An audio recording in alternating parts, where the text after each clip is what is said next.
Hi everyone, happy Sunday. I have a question for you. Have you ever invited people to an occasion or to a fiesta or to a small gathering? And have you ever experienced when those people did not show up or only a few of them showed up?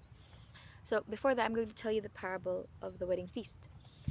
Okay, so once upon a time, there was a king who commanded his servants to summon all the guests he invited to the feast, but then they refused to come.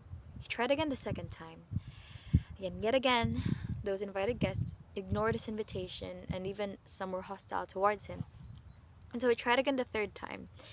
He asked his servants to go into the main roads and invite all sorts of people they see. And so his servants went and gathered all kinds of people, the poor, the rich, the crippled, and many more. And the hall was filled with guests. Then the king came in to meet them, and but then he saw a man not dressed in wedding garments. He asked the man, but the man didn't answer, and so he commanded his servants to cast that man away.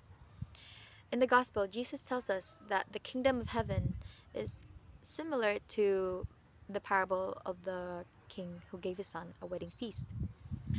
Jesus concludes by saying that many are invited and called to the kingdom of heaven, but only those who have chosen and received Christ will come.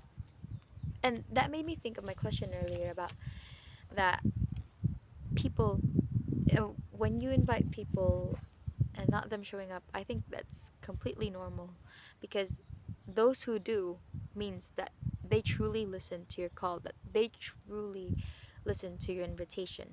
And I think that that goes the same with God. Like in the parable, God invites us. He is always calling us. He calls everybody. He invites us and calls our name always.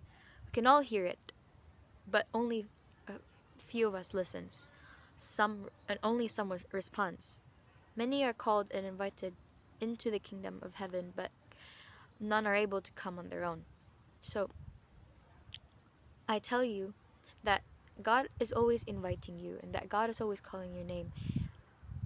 And so I ask you to please listen. We can hear it, but please listen. Listen to his call and listen to his invitation. Because as Jesus said in the gospel, many are invited, but few are chosen. Happy Sunday, everyone. I hope you have a great day.